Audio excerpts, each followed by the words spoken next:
तयार आहे। त्याच्यामध्ये आहे श्रीनिवास वनगा पालघर।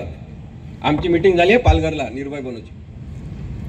कदाचित त्याच्यानंतर त्यांनी ठरवलं असेल परत चला त्याच्यामध्ये शिवसेनेमध्ये। श्रीनिवास वनगा पालघर, लता सोनवणे चोपडा, महेंद्र दळवी अलिबाग, आमदार प्रकाश सर्वे मागाठाणे, बालाजी कल्याणकर नांदेड उत्तर, चिमणराव पाटील एरंडोल, नितीन कुमार तळे बाळापूर, प्रदीप जयस्वाल औरंगाबाद मध्य, उदयसिंह राजपूत कन्नड संभाजीनगर, महेश शिंदे कोरेगाव सातारा, प्रकाश आबिटकर राधानगरी कोल्हापूर।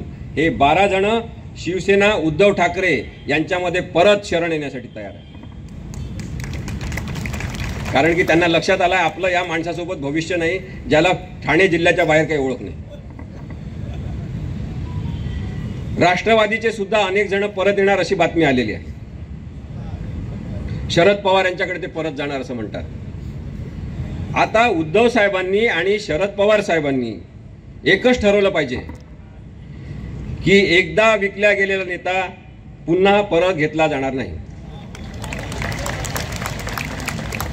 जर उद्धव साहेबांनी ठरवलं नाही, शरद पवार साहेबांनी ठरवलं नाही, तर आम्ही मतदार ठरवणार की एकदा विकला गेलेला नेता पुन्हा निवडून देता येणार नाही।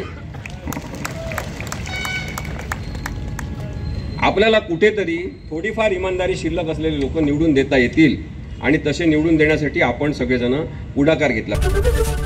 एबीपी माझा, उघडा डोळे बघा नीट।